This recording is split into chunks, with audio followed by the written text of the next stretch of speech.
Hey, everybody, welcome back to the 6-5 podcast. I'm your host today, Daniel Newman, flying solo, but super excited for this episode of the Insider Edition. I've got Rob Thomas, Senior Vice President, IBM Global Markets, back on the show. Rob, welcome. Good to see you again. Daniel, great to be here and nice to see you. Love what you both are doing. Sorry, Patrick can't be here with us, but I think we'll make the best of it. Yeah, we always do. There's been a few times over the career where, he zigs and I zag, or he's going left and I'm going right.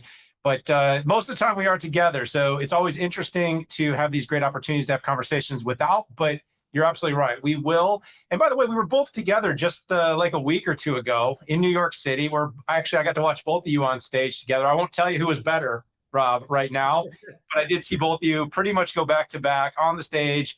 At the Cloudera event that you partnered, IBM and Intel partnered with them on the Evolve event. It was great to hear from you. So quick reintroduction, Rob. You have been on the show and many people have seen you here before, but for the new audience out there, just a quick run through of your role at IBM. Yes, like you said, I run global markets, which means basically all of our sales, our countries, our ecosystem partnerships. So really everything that IBM does from a go-to-market and client-facing and partner-facing perspective. And I've been doing this about a year. Before that, I was running software. And this has been a great opportunity to rethink how we're engaging with clients and partners. So I've had a really good year doing it. And it appears that it's working for IBM as a whole, Rob. Patrick and I visited with Arvind last year, and when he kicked off our 6-5 Summit, and he shared a lot with us about the strategy, specifically hybrid cloud and AI being in focus. And your earnings last week, I got to do the rounds with the press, the media, and of course out there. Everyone thought the economy was getting bad and the markets were closing in. And then IBM sort of came out one of the first of this earnings cycle with some really great results. And not only great because of, hey, we had one big land in systems, it was really great across the board. Talk a little bit about the focus on those two areas and how that's really contributing to all this success and sort of where you see the industry heading overall with hybrid cloud and AI.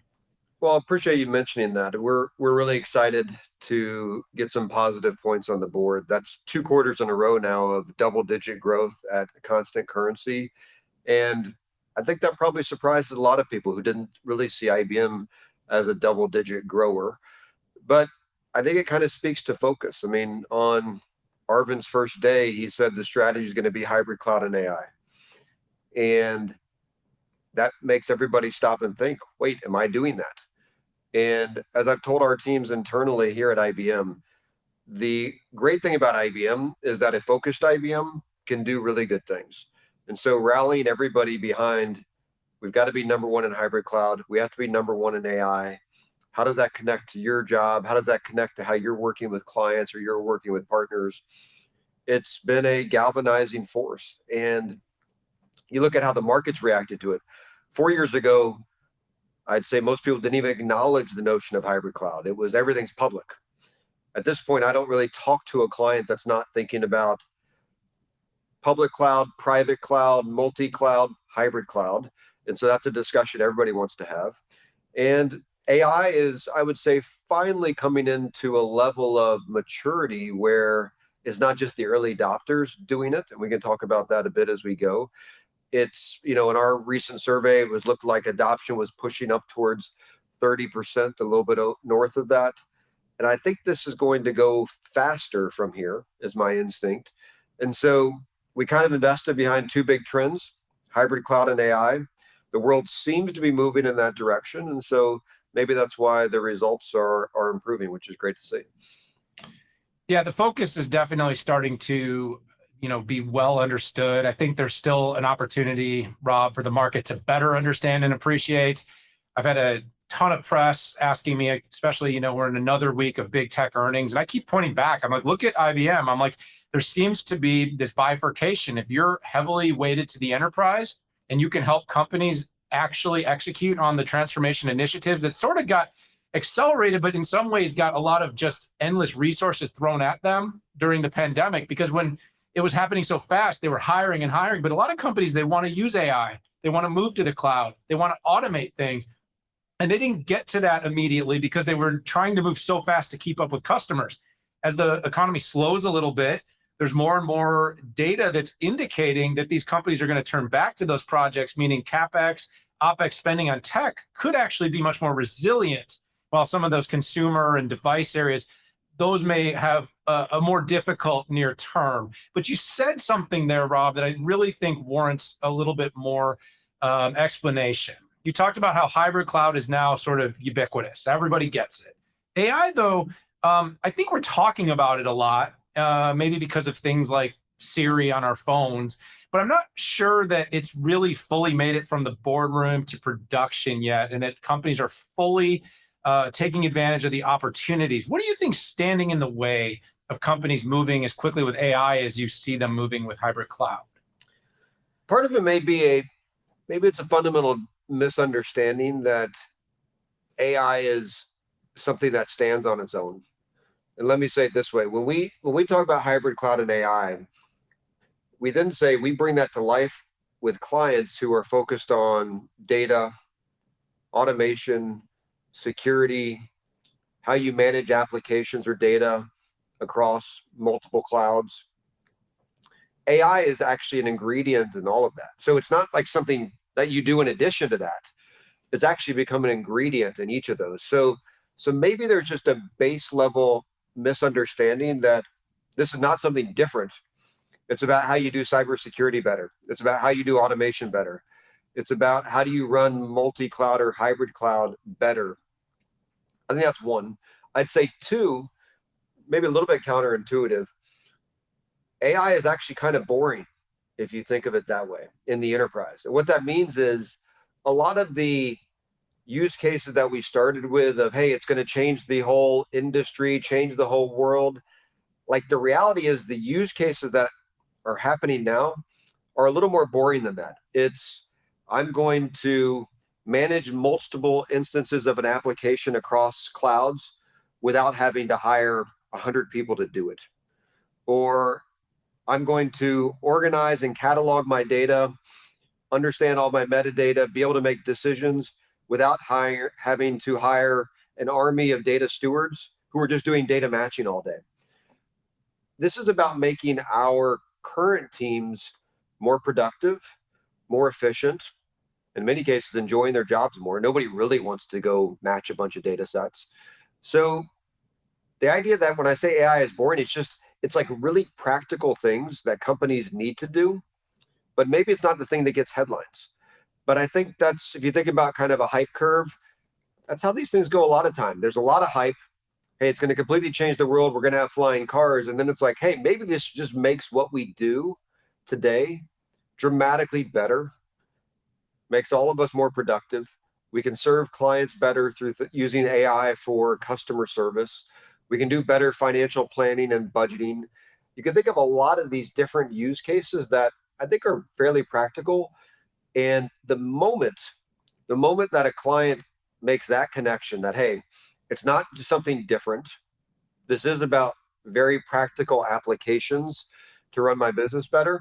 I think that's when the magic happens. Yeah, I like that you pointed that out. I was having a conversation earlier today, Rob, where I actually said AI as sort of a practice area in our world really is an overlay to so many things because it's AI for CX, it's AI for cloud, it's AI for infrastructure, it's AI. It's very rarely just AI. And there's almost, you mentioned the cars thing. And I think there's almost an analogy there too, as well. Like the way AI is being employed in the vehicle right now is largely as an assist, right? That's the ADAS. It's an assist to the human in the loop, and it's adding value. And you sort of gave some examples there how right now AI can be added to help the cloud run more efficiently, or AI can be added for observability of the data ecosystem or the IT operations ecosystem, et cetera. So let's jump into the announcement though, because one of the things that it seems that IBM is really focused on is making AI more accessible for your ecosystem partners. Talk to me a little bit about what you just announced. I'll bridge back to your other point first, and then I'll hit that head on. Sure. I've used this phrase before. AI will not replace managers, but the managers that use AI will replace the managers that do not. And that's this whole idea that this is actually about giving our employees superpowers, helping them do their job better, which gets to the announcement. We realized we spend a lot of money on R&D every year, $6 billion plus in IBM. I look at what we are putting into AI. And if you're a software company out there in the world right now and you're at 50 million, 100 million, 10 million, 200 million, $1 billion of ARR, you're probably not going to be able to, create a wing focused on the science of AI, the development of advanced AI. It's kind of unlikely just based on every priority that you have to serve your existing clients. So what we're announcing is we're making our embedded AI portfolio available to all software companies, which means anybody can come in and grab the pieces that they want, make it part of their product, and so they can benefit from all the investment IBM's making to deliver better AI in their product. And by the way, they can brand it as IBM if they want to, or they can brand it as their own. We're indifferent on that. This is just about making the technology available so it can make their products better and make how they serve their clients better, or partners better and more elegant. So I think this is really a case where companies will look at this if they're willing to give it a shot. And as I say to anybody, don't give us a year, give us 30 days. And you're really willing to look at this, I think you'll find it makes your product dramatically better and you have none of the investment. And so there's a big positive there. Yeah, driving the ecosystem, enabling companies to build solutions and differentiate. That's sort of the democratization I see here, Rob, because obviously you had Watson, and a lot of companies have an API or they have a large language model that everybody can use. And to some extent, that doesn't necessarily give as much flexibility to differentiate in their products. So is that the difference, or what is the big difference here, between that and the traditional API and what you guys did with Watson and that approach? We've gotten to the point where I think we have a very strong view of what makes Watson unique, which really comes down to three things. One is natural language processing. I think we do a really good job of understanding language, understanding documents, understanding really any type of human syntax. And therefore, when applied to those use cases, we do very well if you look at benchmarks, that type of thing. So one is about natural language. Two is about automation. So we talked about using models to do things like AI ops, or how you run your systems, how you optimize your infrastructure. And third is trusted AI, which is how do you actually manage AI, the life cycle of it? How do you identify a bias, drift in your models? So what we're announcing is we're making these capabilities available as a service, meaning you can embed the component in your application. You can actually call it via API if that's how you're deployed. But it's really about making your product better by enriching it with language models, or bringing in observabilities or AI ops type capabilities or RPA capabilities, or bringing in trusted AI so that decisions being made in your product has data lineage to it, data governance around it. This is just about embedded components that can fit inside of any product, which again can be white labeled. So before it was like it has to be a step removed. You're going to make a call. Now what we're saying is make this part of your product. Make this part of the experience that a user feels. Take credit for the innovation, because any partner that's going to invest some time to actually get this up and running, make it yours. Brand it as your AI. Well, it's kind of the IBM garage concept, right? The whole kind of co-creation. We've built something.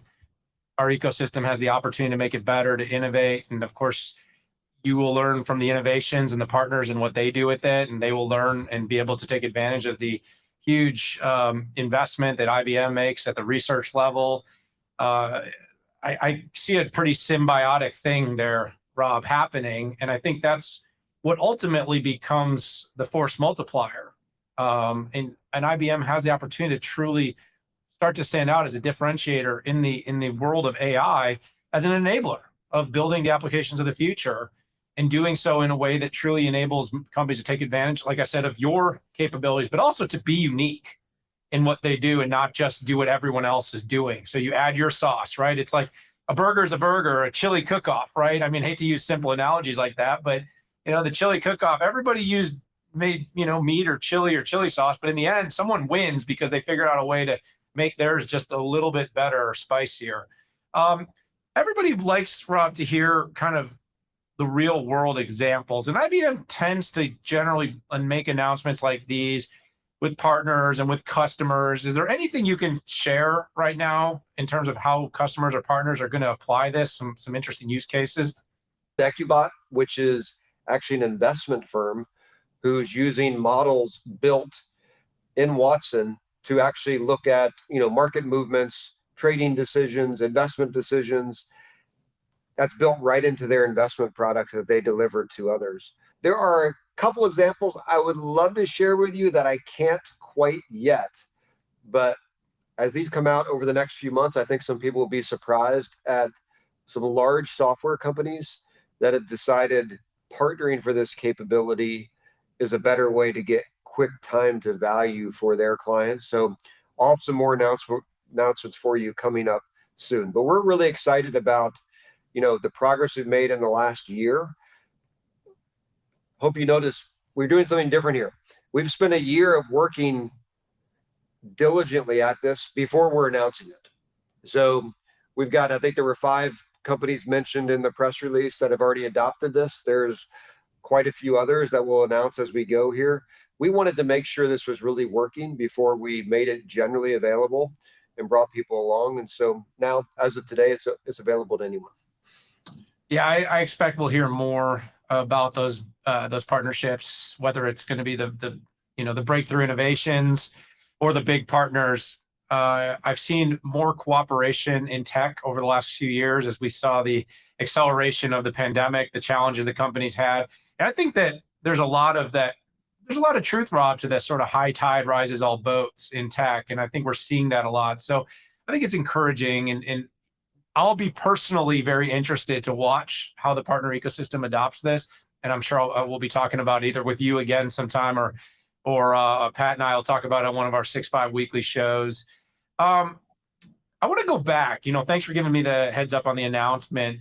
I think we were one of your early interviews when you started in the role, Rob, and we hit you up right away and kind of said, "Hey, what are you going to do to make IBM easier to work with?"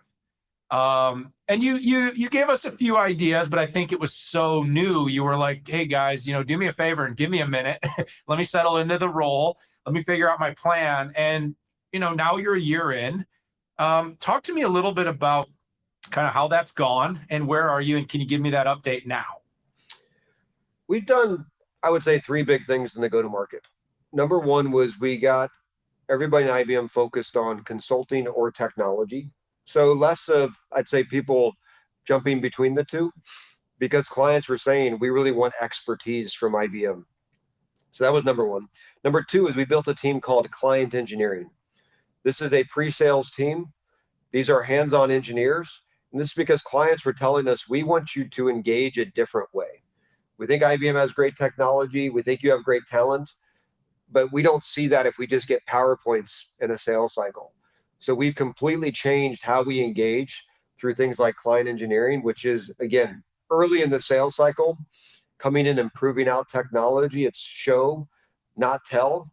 I think that's had a big impact.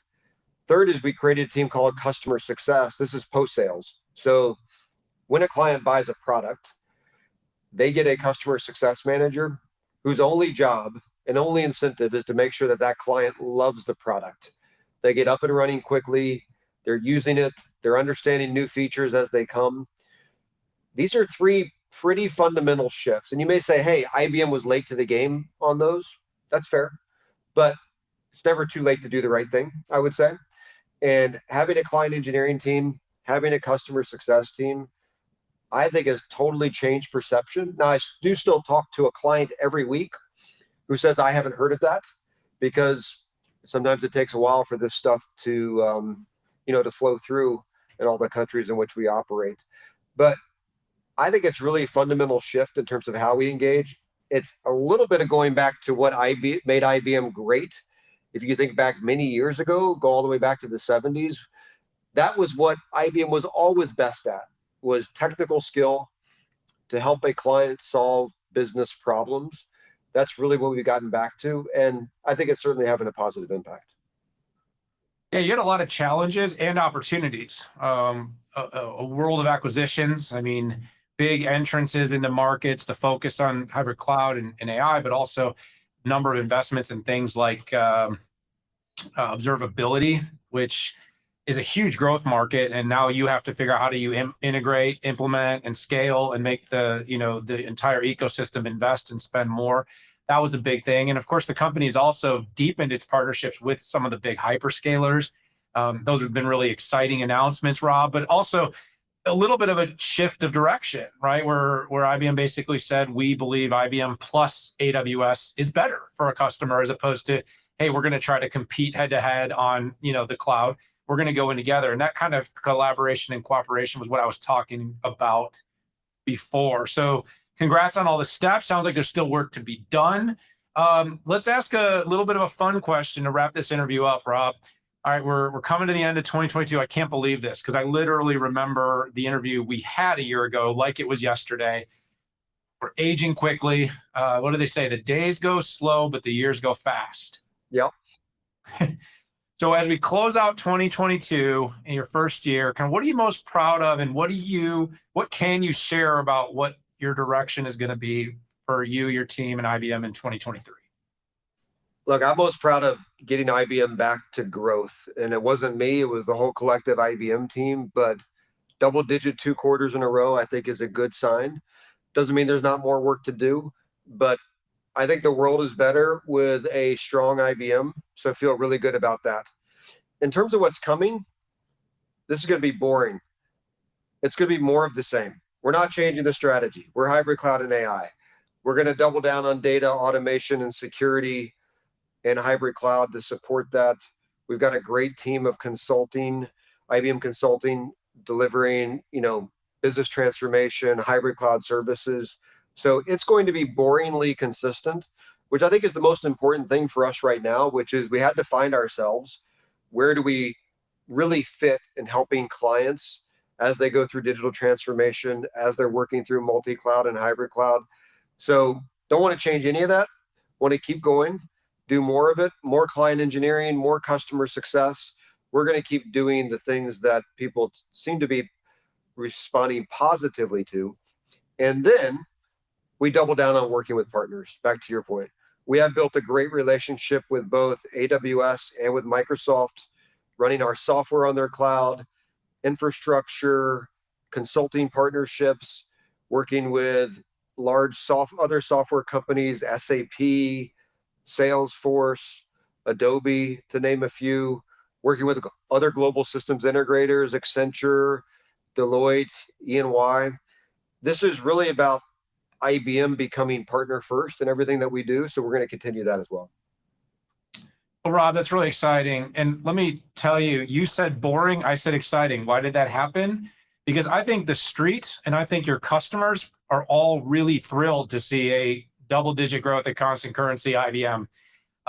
We all remember the multi-quarters of sort of contract or flat, and I think people found that boring. Maybe not, people writing the challenging headlines, but if you're an investor or if you're a customer or you're a partner, company's looking healthier, it's looking more focused. You start to see the strategy that leaders like yourself and of course Arvind is presented. You're like, oh, I can see it now. And by the way, there was a long period of time where it wasn't abundantly obvious. And so as it starts to become more clear, people know how to engage. They know what you're looking for. They know what you offer to the market. And I think that serves as a bit of a tailwind heading into a tough market, even more so. So I would say exciting and congratulations. There's nothing boring about success as far as I'm concerned. So Rod Thomas, IBM, thank you so much for joining me for this edition of the 6.5 Podcast Insider Edition. We appreciate your partnership. We appreciate IBM joining. Let's have you back on soon. Sounds great, Daniel. Great to see you. Thank you for everything you do. So everyone out there, you heard it here. Hit that subscribe button for more episodes of the Insider Edition. And of course, check out the show notes. You can see links to the embedded AI announcement we talked about today, and we'll make sure you can learn more about IBM. We'll also throw some links to those quarterly results that we talked about throughout this episode. Got to say goodbye for now, though. So thanks for tuning in. We appreciate all of you. We'll see you later.